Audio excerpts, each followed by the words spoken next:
দেখবেন 10টা পর্যন্ত সন্তান ছিল, কিন্তু সন্তানের 10টা 8টা করে সন্তান থাকলেও সংসার কিন্তু ভাঙতো না। একান্নবর্তী পরিবার ভাঙে কখন? বাইরের যদি একটা ছোট্ট বাতাস এসে ঢুকে যায়, কোনো নারদের গুঞ্জন যদি কোনো সংসারে এসে যায়, সেই সংসার ভেঙে তন্ন তন্ন হয়ে যায়। আজকে শুনুন মা, রামের বনবাস হয়েছিল এটা আপনারা জানেন, কিন্তু রামের বনবাস হতো না যদি রামের পাশে রামের ভাই ভরত দাঁড়িয়ে থাকতেন। ভরত যদি বাড়িতে থাকতো, কারোর বাবার ক্ষমতা ছিল না রামকে বনবাস করতে পারে। কিন্তু দুঃখটা ওখানে, যেদিনকে ঘটনাটি ঘটেছিল সেদিন ভরত মামার বাড়িতে ছিলেন। এত ঘটনা ঘটে গেল, ভরত কিচ্ছু জানে না। ভরত জানলো কখন? যেদিন বাবার মৃত্যু সংবাদ কানে পেল। মায়েরা, রাজা দশরথের, দাঁড়ান, রামের বাবার নাম হচ্ছে কি? রাজা দশরথ। দশরথের কয়জন স্ত্রী? রাজা দশরথের কটি স্ত্রী? 3 জন। আচ্ছা, কৌশল্যা, সুমিত্রা, কৈকেয়ী, তাই তো? না, কৌশল্যা, সুমিত্রা, কৈকেয়ী রাজা দশরথের স্ত্রী, এটা মিথ্যে নয়, কিন্তু ওনার 3 জন স্ত্রী কিন্তু শেষ নয়। ওনার টোটাল স্ত্রী 750 জন। 750 জন ছিল রাজা দশরথের স্ত্রী। তার মধ্যে 3 জনকে তিনি প্রধান আসনে বসিয়ে রেখেছিলেন। এবার আপনারা বলতে পারেন ওই 3 জন প্রধান হলো কেন? না, তার কারণটা হলো 750 স্ত্রীর মধ্যে 3 জনকে আলাদা আসনে রেখেছিলেন এই কারণ, কৌশল্যা ছিল সব থেকে বেশি ন্যায়পরায়ণা, সুমিত্রা ছিল সব থেকে বেশি সুন্দরী, আর কৈকেয়ী ছিল সব থেকে বেশি সেবা পরায়ণা।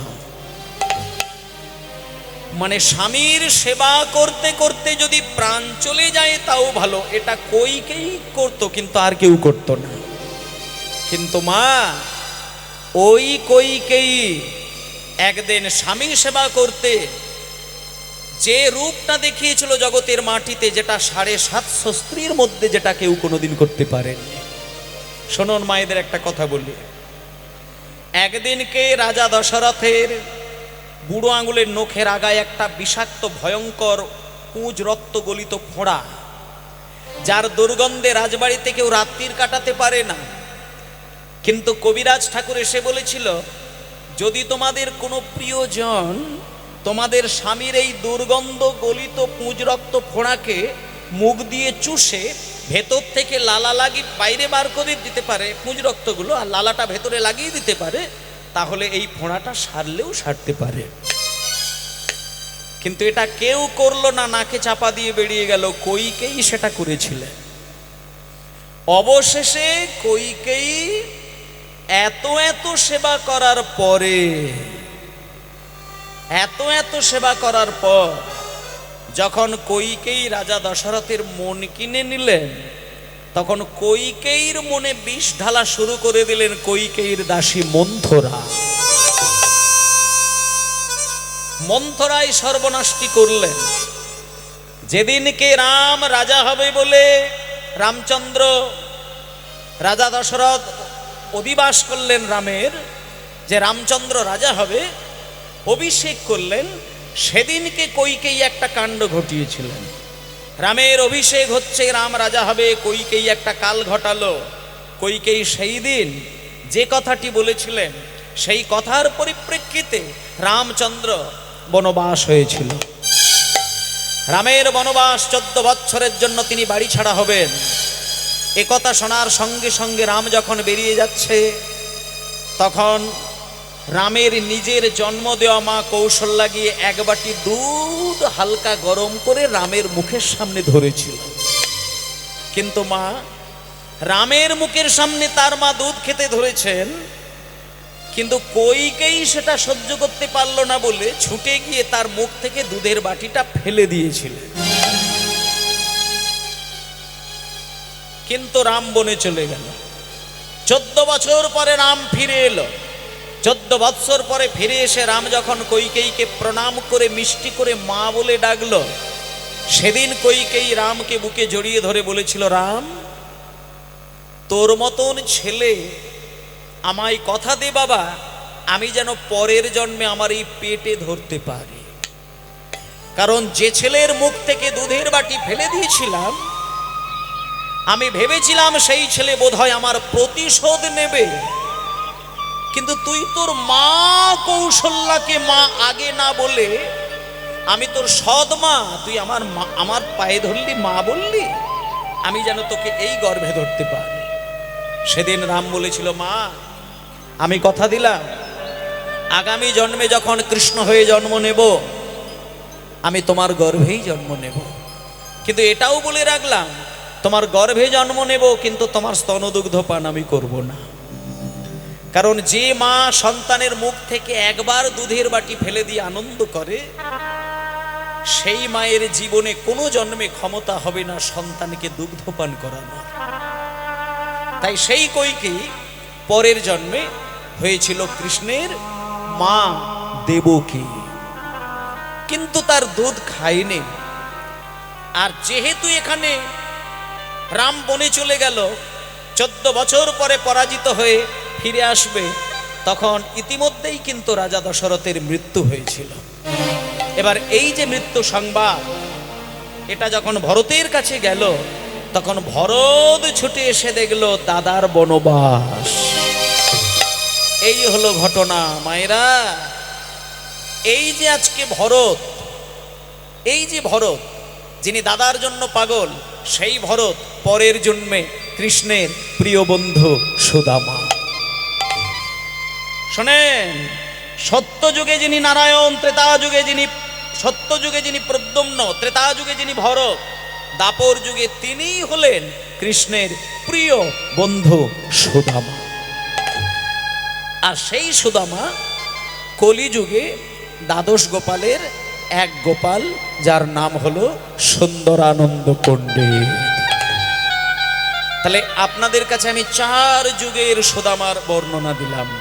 সত্যযুগে নারায়ণের একজন, ত্রেতা যুগে 4 ভাইদের মধ্যে একজন, দাপর যুগে 24 জন বন্ধুর মধ্যে একজন, আর কলিযুগে দ্বাদশ গোপালের মধ্যে একজন, যার নাম হলো সুন্দরানন্দ পণ্ডিত। এবং যশোর জেলায় আপনারা যদি এখনো যান বাংলাদেশে, সেই যশোর জেলায় তার আশ্রম দেখতে পাবেন। আমরা 4 যুগের সুদামার বিবরণ জানতে পারলাম। এইভাবে কৃষ্ণ আর সুদামার সঙ্গে তার মহামিলন হলো। তাই ভক্তমণ্ডলী মায়েরা, আজকে আমরা ভগবান কৃষ্ণকে দেখলাম, তিনি বিভিন্ন রূপে লীলা করেছিলেন, একদিকে দ্বারকায়, একদিকে মথুরায়, কিন্তু বৃন্দাবনে তিনি যেদিন লীলা করেছিলেন সেদিন শুধু বাঁশির সুরেই মনকে দুলিয়ে দিয়েছিলেন। কেমন করে?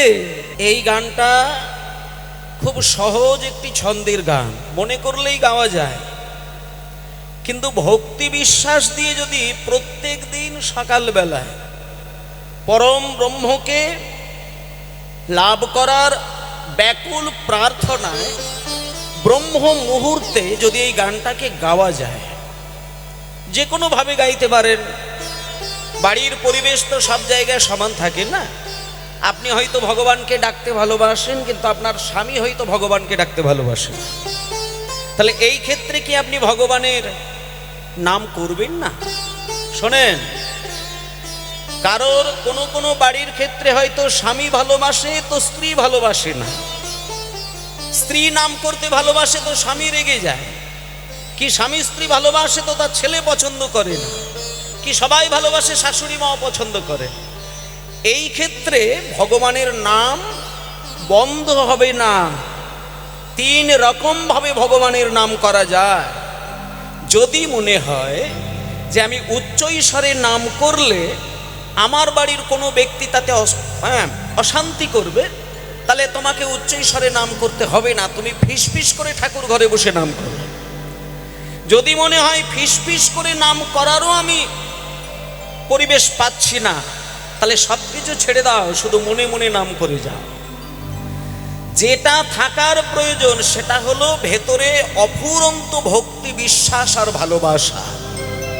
আর সেই 3টে জিনিস থাকলেই তুমি নিজেই দেখবে নামের দ্বারা তোমার মন দুলে গেল। আর নামের দ্বারা মন যদি দুলে যায় তুমি দেখবে তোমার যে চোখ থেকে মায়ার জল গড়িয়ে পড়তো সেই চোখ থেকে প্রেমের জল গড়িয়ে পড়ছে। ঠাকুর ঘরে বসে সংসারের কোনো যন্ত্রণার কথা মনে করে ভক্ত যদি কাঁদে সেটাকে বলা হচ্ছে মায়ার কান্না। সেটা ভগবান কোনো ক্ষণেই পছন্দ করেননি। মায়া কান্না কাঁদতে কাঁদতে তুলসী পাতায় চন্দন ঘষে কেউ যদি গোবিন্দের চরণে বসিয়ে দেয় তৈরি থাকবেন। এমনিতে একটা কথা আছে না, যে হয় কৃষ্ণের দাস তার হয় সর্বনাশ।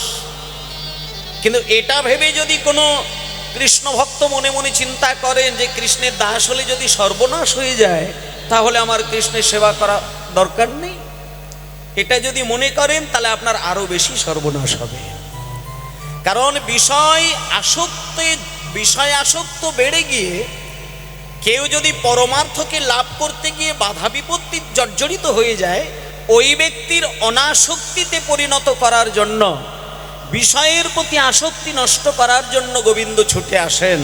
আর আমাদের মতো সংসারী মানুষের কামনা বাসনার মধ্যে যদি কোনো অশুভ কিছু উপাদান আমাদেরকে বিরক্ত করে ভগবানকে ডাকতে, তখন ভগবান এসে ওইগুলোকে দূর করে দেয়, যেগুলো তোমার মায়া কান্না দিয়ে তুমি এতদিন ভগবানকে সেবা দিলে। ও মায়েরা, শিবরাত্রির দিন মহাদেবের চরণে জল অর্পণ করেন বা নিবেদন করেন বা ঢালেন, যাই বলেন, কিন্তু একটা কথা হচ্ছে কি, মানুষ দেহ পেয়েছে, আর এই দেহ পেয়েছে বলে মানুষের বাসনা তৈরি হয়েছে। দেহ যদি না থাকতো মানুষের কামনা বাসনা থাকতো না। মরে গিয়ে স্বর্গে কি আছে আমাদের জানার দরকার নেই, এই কারণ ওখানে গেলে আমি দেহটাকে নিয়ে যেতে পারবো না। সেই জন্য দেহ যতদিন থাকবে দেহের সুখ ভোগের জন্য তোমার ভেতরে বাসনা তৈরি হবেই হবে। আর ওই বাসনাগুলোকে ধীরে ধীরে অশুভ জায়গা থেকে শুভ জায়গায় ঢালার জন্য এমন একটি কর্ম করবে যে কর্মে অন্তর ঊর্ধ্বমুখে যাবে, নিম্ন মুখে ধাবিত হবে না। তাহলে আমাদের চিন্তা যাতে পরিশুদ্ধ হয়, সেই চিন্তা পরিশুদ্ধকরণের জন্য আমাদের শিবের মাথায় জল ঢালতে হয়। শিব ঠাকুরের মাথায় জল ঢালা মানে স্বামী পাওয়া, বর পাওয়া, এটা কিন্তু মূল লক্ষ্য নয়। মায়েরা শুনবেন, এই যে শিবরাত্রি বছরে একবার হয়, আর শিবরাত্রির দিন সারা রাত্রির ধরে আমাদেরকে জেগে থাকার একটা বিধান দেওয়া হয়েছে, কিন্তু সবাই সেটা জাগতে পারে না। 6টা থেকে 12টা পর্যন্ত হয়তো জাগলো, তারপরে হয়তো ঘুমিয়ে পড়ল। কিন্তু মায়েদেরকে আমি বলবো, এটা শুধু মায়েদেরও নয়, প্রত্যেকটি মানুষের ক্ষেত্রে শিবরাত্রির দিনে যদি কোনো ব্যক্তি সারা রাত্রি কোনো কিছুর মধ্য দিয়ে জেগে থাকে এবং মেরুদণ্ড সোজা করে বসার চেষ্টা করেন, তার শরীরের কিছু অলৌকিক শক্তির ঊর্ধ্বগামী হয়। যেমন পূর্ণিমা অমাবস্যার দিনে সমুদ্রের ধারে দাঁড়ালে দেখবেন জল ওপরের দিকে ফুলে ফেপে ওঠে, তেমন বছরে একটা মাত্র দিন আছে যেটা শিবরাত্রির দিন, যা সারা সৌরজগতের মধ্যে থাকা এই ছোট্ট পৃথিবী গ্রহটার মধ্যে একটা শুভ শক্তির উত্থান ঘটে। আর সেই শুভ শক্তির উত্থানের কিঞ্চিত শক্তি আমার দেহের মধ্যে স্থান দিতে পারলে আমার দেহের মধ্যে থাকা ভজনীয় শক্তিটা বেড়ে যায়। আমি যদি মনে করি ভগবানকে ডাকবো, কিন্তু আমি বিষয়ের প্রতি অনাসক্তি আসতে পারি না, আর বিষয়ের প্রতি অনাসক্তি আনতে গেলে তাহলে সব থেকে বৈরাগ্য, শ্রেষ্ঠ বৈরাগ্য ধর্ম যিনি পালন করেন তিনি হলেন দেবাদিদেব মহাদেব। মহাদেবের চরণ ধরে কাঁদলে পরে তোমাকে বৈরাগ্য শেখাবে, ত্যাগ শেখাবে, কিন্তু ভোগ শেখাবে না।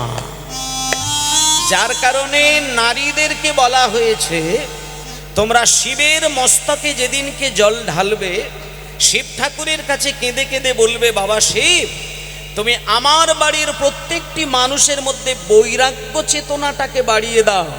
আর বৈরাগ্য যার এসে যায় তার মধ্যে শান্তি বিরাজ করে।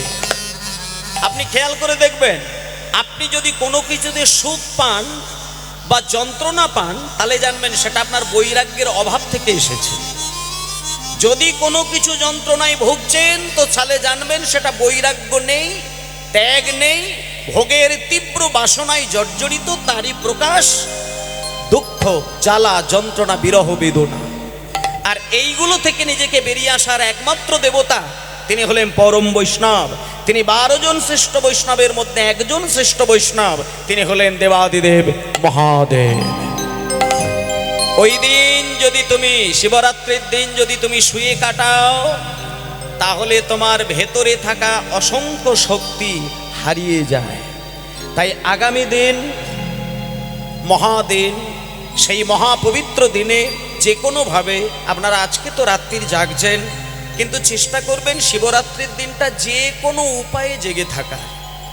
ওই দিন জেগে আপনি যদি ভক্তি সঞ্চয়ের বাসনা করেন, আপনি নিজেই বুঝতে পারবেন। শিবরাত্রি রাত্রিতে যে ব্যক্তি ভক্তির জন্য আকাঙ্ক্ষায় জর্জরিত হয়ে থাকে, তার 12 মাস ভক্তির অভাব হবে না। এটা শিবের প্রকাশ। ওই দিন শিব একটু বেশি উদার হয়ে যায়। ওই দিন শিব কল্পতরুর মতন আচরণ করেন। ভক্ত ওদিন তার জন্য যদি কেউ জেগে তার বাসনা করেন, শিবের ভেতরে থাকা সেই যে বৈরাগ্যের ক্ষমতা, সেটা কিন্তু ভক্তের দিকে ঢেলে দেয়। তাই শিবরাত্রির দিন ঘুমানোটা একাধারে বলা যায় একটা অশুভ দিক। তাই ওই দিন যে কোনোভাবে জাগতে হয়। তাই এককালে মানে প্রাচীন ধারায় একটা প্রথা ছিল যে শিবরাত্রি মানেই মনসার গান হবে, কি শিবের গান হবে, কি তরজা গান হবে, যে কোনোভাবে মোটামুটি বাড়ির মানুষজনকে জেগে থাকতে হবে। তাহলে এটা জেগে থাকার কৌশল মাত্র, যে কোনোভাবে জাগতে হবে, ঘুমানো যাবে না। তাই শিবরাত্রির দিন জাগার একটা কৌশল তৈরি করে জেগে থাকবেন। আপনি অসম্ভব কিছু প্রকৃতি থেকে শক্তির অধিকারী হবেন, এ বিষয়ে কোনো সন্দেহ রইল না। এটা আমি আপনাদেরকে বাধ্যতামূলকভাবে বলছি। কালকেই করবেন, শিবরাত্রি যেদিন হবে ওই পবিত্র রাত্রিতে আপনারা জেগে থাকবেন। একেবারে পরের দিন সকাল হবে তখন মনে করলে ঘুমাবেন, কিন্তু রাত্রিটা ঘুমাবেন না। দেখবেন আপনি কি অধিকারী হয়েছেন। 365 দিনে একটা দিন শিবের দিন, যেদিন শিব ভক্তের প্রতি উদার হয়ে যায়, ভক্ত যে বাসনায় তাকে ডাকে, ভক্ত তাকে পরিপূর্ণ সেই কৃপা দান করে। তাই আজকে আমরা কীর্তন গানের মধ্য দিয়ে চলুন, শিব বলুন, ব্রহ্মা বলুন, বিষ্ণু বলুন, দুর্গা বলুন, কালী বলুন, জগদ্ধাত্রী বলুন, মা লক্ষ্মী বলুন, যারই নাম করেন না কেন, সবাই যাকে পূজিত করেন তিনি হলেন পরম ব্রহ্ম কৃষ্ণ। আর কৃষ্ণের শক্তি স্বরূপা তিনি হলেন শ্রীমতী রাধা রানী। আর রাধা কৃষ্ণ মিলিত তনু তিনি হলেন আমার শ্রীকৃষ্ণ চৈতন্য মহাপ্রভু। তাহলে আমাদের আর দুঃখ নেই। 33 কোটি দেবতা যাকে ভালোবাসেন তিনিই যেহেতু আমাদের গৌরহরি, তাহলে সেই গৌরহরি আজকে দেখুন সকল ভক্তদেরকে সঙ্গে নিয়ে সেই সকাল বেলায়, একটু পরেই বাবা এখানে রাসলীলা হবে, তাই জন্য নিয়মটা আমি একটু পালন করে দিচ্ছি। নিয়ম ভেঙে যদি কীর্তন গান হয়, সেটা হয়তো বাইরে থেকে কোনো কিছু ধরা যাবে না, কিন্তু এগুলো অপরাধ, এগুলো অপরাধ। কেউ যদি মা কালীর মন্দিরে গিয়ে তার কান থেকে গয়নাকাটি খুলে নিয়ে চুরি করে নিয়ে চলে যায়, তাতে করে মা কি চোরের হাত ভেঙে দেয়? দেয় না। দুর্গা মন্দির থেকে যদি 5 কেজি সোনার জিনিস কেউ চুরি করে নেয়, মা তো মনে করলে তাকে অন্ধ করে দিতে পারতো, কিন্তু দেয় না। যদি মা তাকে অন্ধ করে দিত, সেটা তাহলে মায়ের অযাচিত ঢেলে কৃপা হয়ে যেত। ওই অতটুকু কৃপার অধিকারীকে হতে হয়, নালে হয় না। সেই জন্য এইখানে হরিনাম হচ্ছে, রাসলীলা হবে রাত্রির 12টা 1টা 2টোর সময়, অথচ তার পর্যায়ের কিঞ্চিত যদি টাচ না করে গান গাওয়া হয়, তাহলে একাধারে বলা যায় নামের সূত্রে কোনো ব্যাঘাত ঘটে। তাই পরিপূর্ণ না হলেও কিঞ্চিত একটু নাম ধরে চলতে হবে। চলুন, আমি আর গৌরচন্দ্রিকা বেশি করব না, এক্ষুনি লীলায় চলে যাব। গৌরচন্দ্রিকায় গৌরাঙ্গ মহাপ্রভু হরিনাম গাইতে গাইতে আপনাদের এই মাঠে এসেছেন। তিনি কতক্ষণ মাঠে খেলা খেলবেন? আজকে অন্ধকারে পড়ে থাকলে, ভগবানের কৃপা থাকলে যেমন আলোর পথ দেখা যায়, তেমনি সমস্ত কিছু হারিয়ে সুদামা কৃষ্ণচরণে গিয়ে কৃষ্ণের কৃপা লাভ করে সেই অন্ধকারে পড়ে থাকা মানুষ যেমন ব্যাকুল হয়ে ভগবানকে ডাকে উদ্ধারের জন্য, আধার জামি একা আমি, খুঁজে বেড়ায় শুধু তোমাকে পাগলের মতো, তুমি পার করে দিলেই পার হয়ে যাওয়া যায়। আজকে তিনি পারের কর্তা কৃষ্ণ, আর সুদামা আমরা আজকে সবাই ভিখারির আসনে বসে আছি। তিনি যদি দয়া করে কাউকে পার করে দেন, পার হয়ে যায়। এই বলে সুদামা যখন বাড়িতে আসলেন, মায়েরা, সুদামা বাড়িতে এসে দেখলো তালপাতার কুড়ে ঘরটা কোনো বিদেশ থেকে রাজা এসে বোধহয় ভেঙে দিয়েছে। তালপাতার কুড়ে ঘর ভাঙা, বিরাট একটি রাজপ্রাসাদ, আর সেই রাজপ্রাসাদের ভেতর থেকে সর্ব অলঙ্কারে ভূষিতা হয়ে বাইরে চলে আসছেন সেই সুদামার স্ত্রী কুচেলা দেবী। সুদামা জিজ্ঞেস করলেন, এ কি কুচেলা, এ তোমার কি রূপ? তখন কুচেলা দেবী বলছেন, স্বামী, স্বামী গো, যেদিন কি আপনি আমাকে ঘরের মধ্যে একা রেখে দিয়ে বিদায় নিলেন, তার পরের দিনে বিশ্বকর্মা এসে এত সুন্দর একটি রাজপ্রাসাদ তৈরি করলেন। স্বয়ং কুবের এসে ধনরত্ন উজাড় করে দিলেন এবং লক্ষ্মী দেবী এসে সর্ব অলঙ্কারে ভূষিতা করে দিলেন।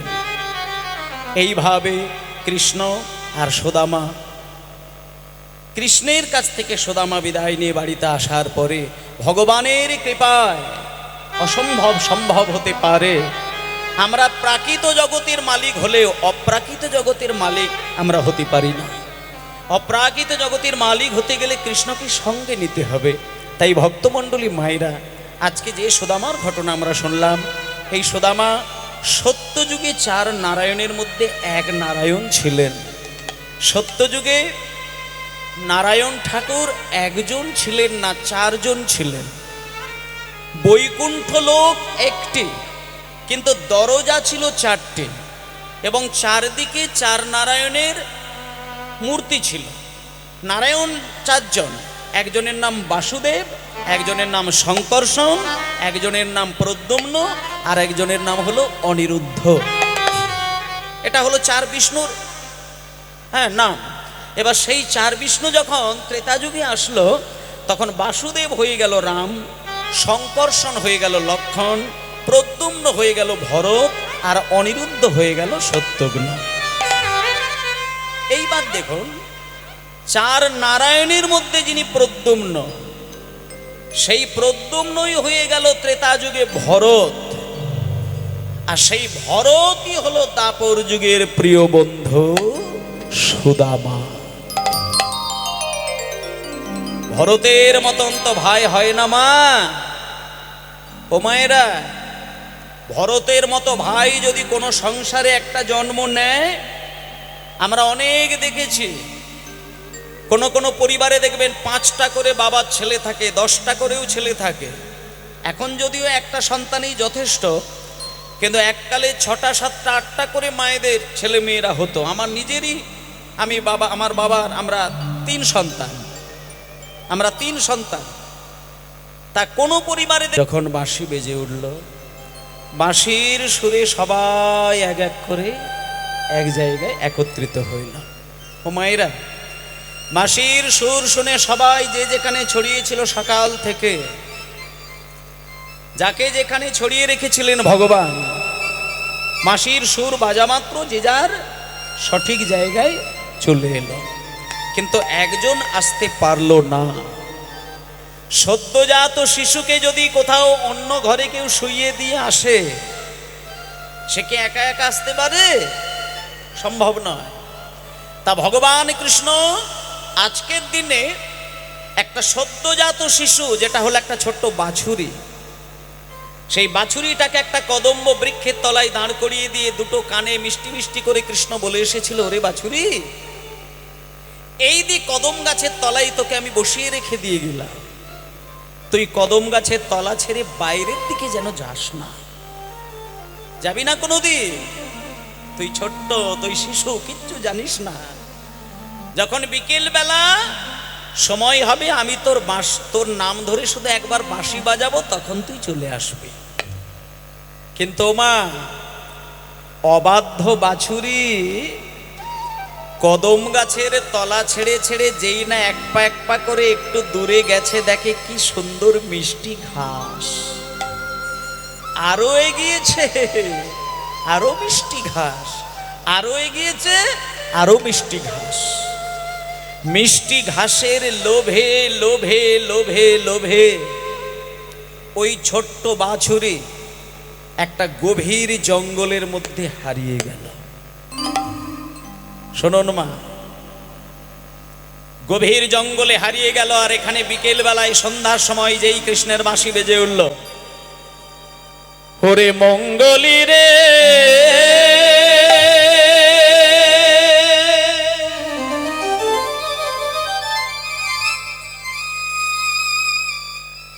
মঙ্গলি মঙ্গলি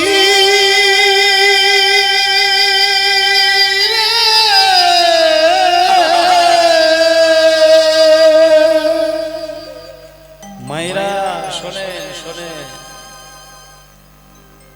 যখনই বাঁশির সুরে মিষ্টি করে মঙ্গলি নামটা বেজে উঠল, মঙ্গলি তো ঘাস খেতে খেতে মাথা নিচু হয়ে খাচ্ছে আর আস্বাদন করছে, তার তো খেয়াল নেই। যেই তার নাম ধরে বাঁশি বেজে উঠল, চমকে উঠল মঙ্গলি। সামনের দিকে তাকিয়ে দেখে অথই জল, বাম দিকে তাকিয়ে দেখে আগুন, ডান দিকে তাকিয়ে দেখে একটা সাপ হাঁ করে এগিয়ে আসছে, পিছন দিকে তাকিয়ে দেখে কাঁটার ঝোপ। এইবার আমি বাড়ি যাব কি করে? সঙ্গে সঙ্গে মঙ্গলি ওইখানে, কৃপা কর ভগবান,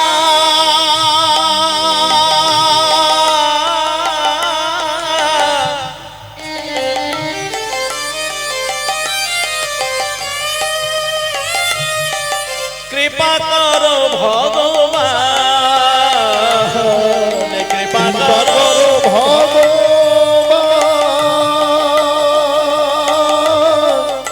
কৃপা কর ভগবান, কৃপা কর ভগবান, কৃপা কর ভগবান, কৃপা কর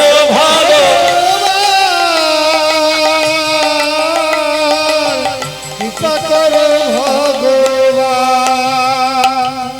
সংসার কাননে হারায়ে গিয়েছি, আমি সংসার কাননে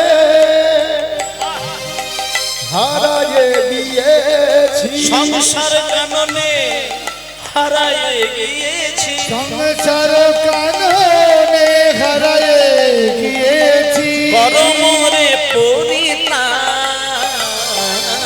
কৃপা কর ভগবান, কৃপা কর ভগবান, কৃপা কর কৃপা কর ভগবান, কৃপা কর ভগবান,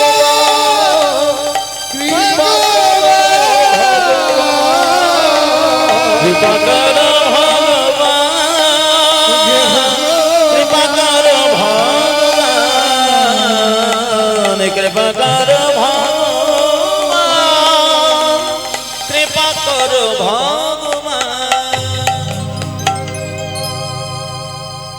আসলে মায়েরা শোনেন, মঙ্গলিটা আর কেউ নয়, মঙ্গলিটা আর কেউ নয়, ওটা আমরা প্রত্যেকে এখানে যতজন কীর্তন শুনতে বসে আছি সবাই।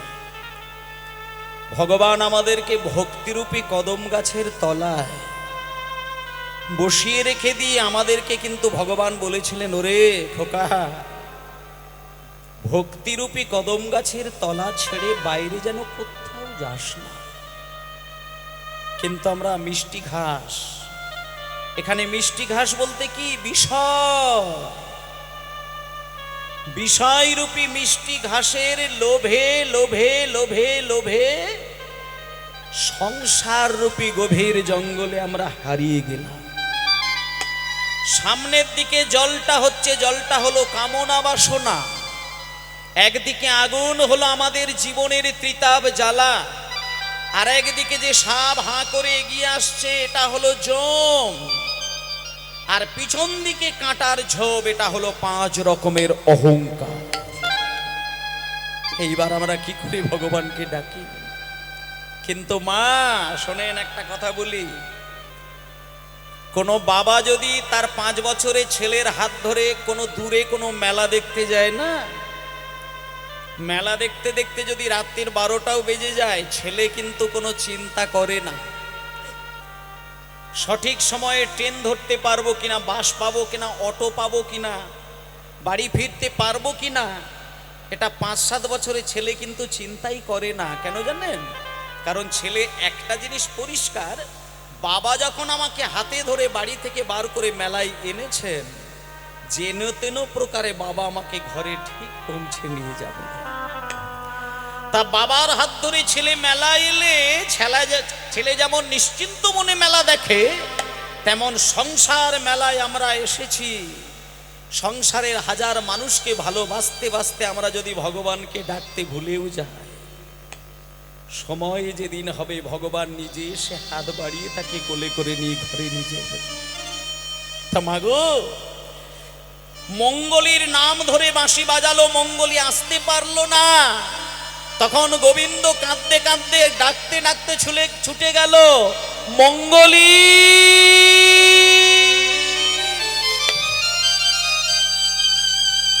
ওরে মঙ্গলী রে,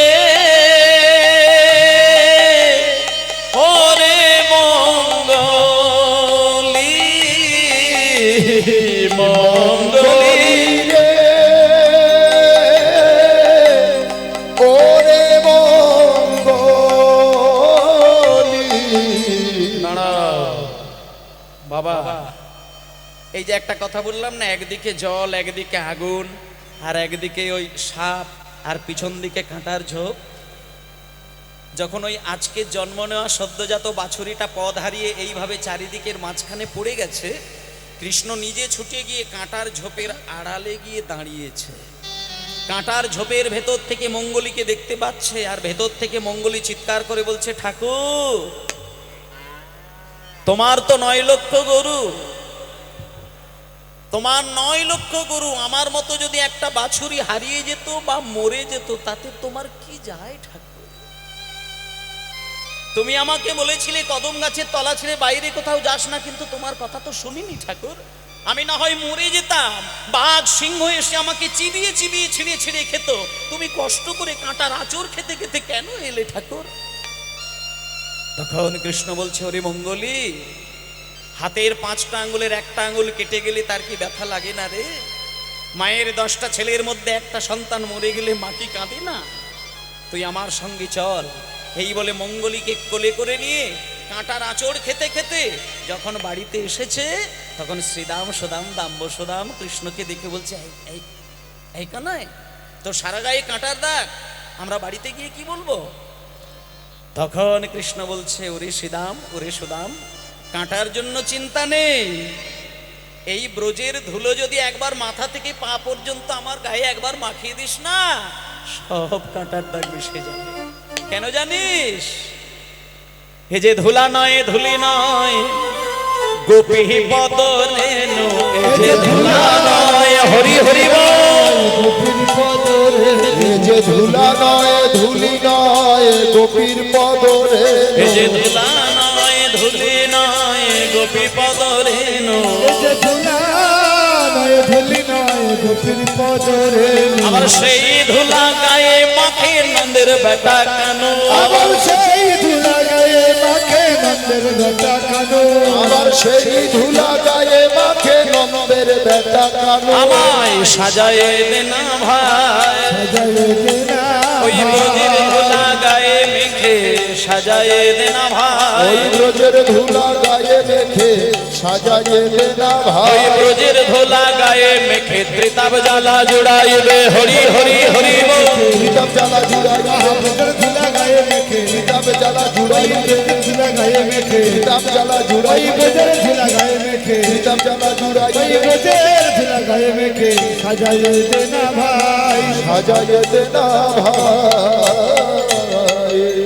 ভক্তমণ্ডলী মায়েরা, আমরাও যদি কোনোদিন ভগবানকে ডাকতে ভুলে যায়। ভগবান কিন্তু আমাদের কাছে কিন্তু আসেন, কিন্তু আমরা বুঝতে পারি না। সংসারের মায়ার জালে যখন আমরা জড়িয়ে যাই, ভগবানকে সত্যিই ভুলে যায়। কিন্তু ভগবান আমাদের ব্যাকুল প্রার্থনা না থাকলেও আসেন, বুঝতে পারি না। জীবের নিস্তার লাগি নন্দসুত হরি, ভুবনে প্রকাশ হন গুরুরূপ ধরে। গুরুরূপ ধারণ করে ভগবান আমাদের কাছে এসে ধরা দেয়, আমরা তাকে বুঝতে পারি না। তা আজকে যেমন এদিকে মঙ্গলকে উদ্ধার করার জন্য কৃষ্ণ নিজে কাঁটার আঁচড় খেতে খেতে ভক্তের কাছে আসলেন, তেমন আমরাও যদি কোনোদিন ভগবানকে সত্যি ভুলে যাই, শেষের দিনে গিয়ে যদি ব্যাকুল প্রাণে তাকে ডাকি, ভগবান কাঁটার আঁচড় খেতে খেতে আমাদের কাছে এসে ধরা দেয়।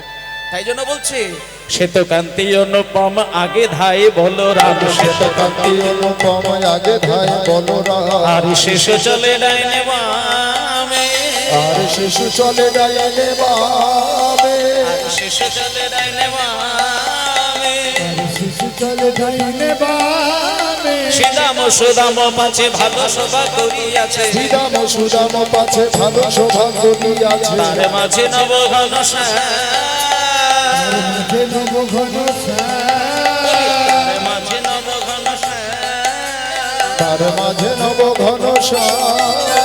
ঘন বাজে সিংহা বেনু গগনে ঘুরে, ঘন বাজে সিংহা বেনু গগনে ঘুরে, কত চল করে কত ঢঙ্গে, কত চল করো কত ঢঙ্গে, এবার কত চল করে কত ঢঙ্গে, কত চল এবার যতে কোরা খাল গণ দিয়া আবাহন হরি হরি হরি বল। দিয়া আবার আবার বলো তেরা খালো দিয়া আবার আবার যতে কোরা কাল গণ দিয়া আবার আবার বলরাম দাস চলু সঙ্গে, বলরাম দাস চলু আর বলরাম দাস চলু সঙ্গে, চলু সঙ্গে করে নিও হে, সঙ্গে করে নিও আমায় সঙ্গে করে নিও হে, আমায় সঙ্গে করে নিও বলরাম দাসের এই মিনতি সঙ্গে করে নিও হে, বলরাম দাসের এই মিনতি সঙ্গে করে নিও সংসার দোষে ফেলে রেখো না, সঙ্গে করে নিও হে, কষ্টে ফেলে রেখো না সঙ্গে করে নিও সংসার দোষে ফেলে রেখো না, গোষ্ঠ বিহারি হরি হরি হরি হরি বল। কষ্টে ফেলে রেখো না কষ্টে ফেলে রেখো না কষ্টে ফেলে রেখো না কষ্টে ফেলে রেখো না সঙ্গে করে নিও হে সঙ্গে করে নিও হে আজকে শ্রীদাম সুদাম দাম সুদাম সুবল মহাবল সুবাহু মহাবাহু সবাই আজকে এক জায়গায় একত্রিত হলেন। আর ওদিকে কৃষ্ণ একটুখানি রাধারানীর দর্শন পাবার জন্য দূরে সরে গিয়ে সবাইকে শ্রীদাম সুদাম গুরু বাছুর দায়িত্ব দিয়ে সিঁড়ির জানলা দিয়ে নয়নে নয়নে রাধারানীর সঙ্গে সাক্ষাৎ হলো। আর রাধারানী মনের কথাগুলো নয়ন দর্শন করে কৃষ্ণকে বললেন যে, হে প্রাণনাথ, তুমি একটু নয়ন দিয়ে দর্শন করে একটু অপেক্ষা করে যাও, আমি তোমার পাশে গিয়ে দাঁড়াই, আর একসঙ্গে তোমার সঙ্গে আমার মিলন হবে। ও বাঁশি রে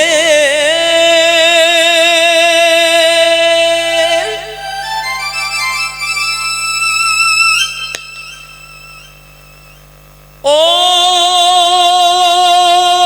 বাঁশি রে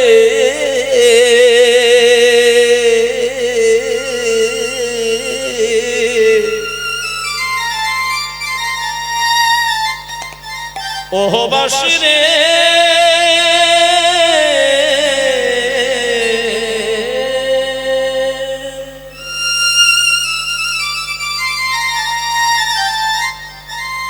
আর বেজনা আর বেজনা আর বেজনা ওরে কালার বাঁশি বাঁশি ওরে কালার বাঁশি বাঁশি ওরে কালার বাঁশি বাঁশি ওরে কালার বাঁশি ও বাঁশি রে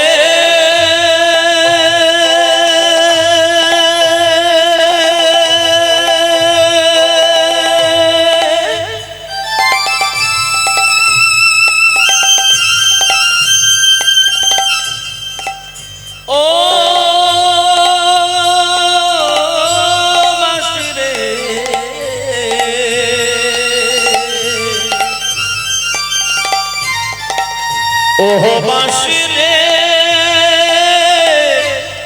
ও বাঁশি রে, ও বাঁশি রে, ও হরি কালারে হরি হরি বল। ওরে কালার বাঁশি বাঁশি ওরে কালার বাঁশি বাঁশি রে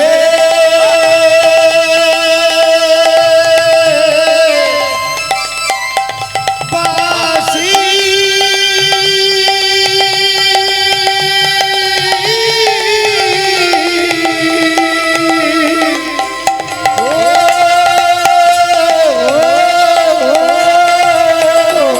বাঁশি রে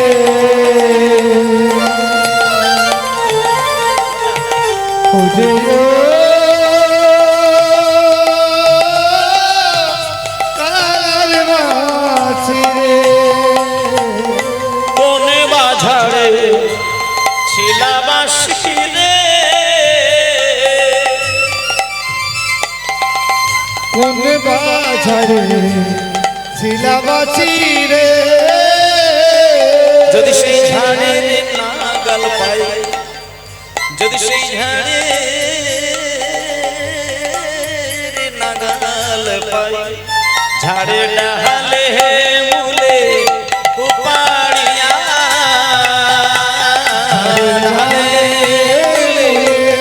উপারিয়া দিতাম সাগরে ভাসাইয়া, হরে হরি কালারে বাঁশি বাঁশি ওরে কালার হরি বল হরি বল। ওরে কালার বাঁশি বাঁশি ওরে কালার বাঁশি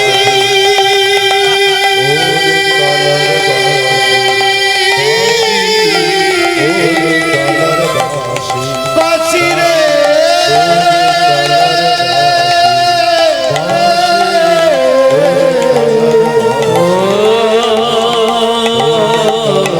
বাঁশি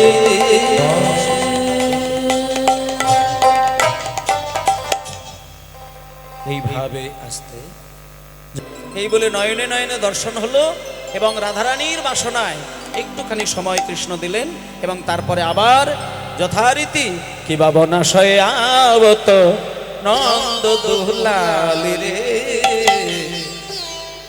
নন্দ দুলালি রে, বনাশয়ে আবত নন্দ দুলালি রে, নন্দ দুলালি।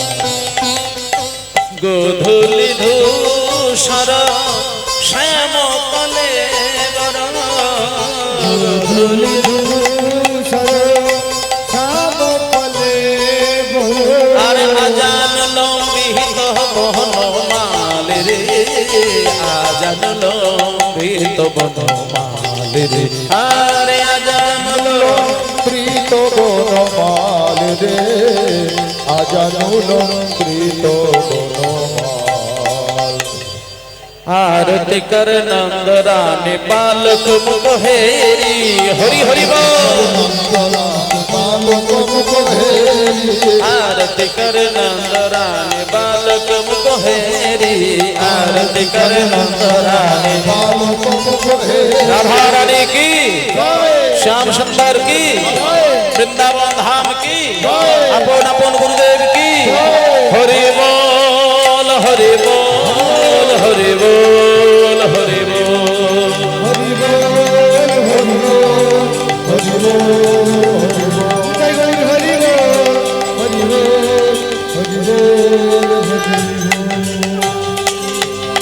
শ্রী গুরু নিতাই গৌর প্রেমানন্দে হরি বল হরি বল হরি বল।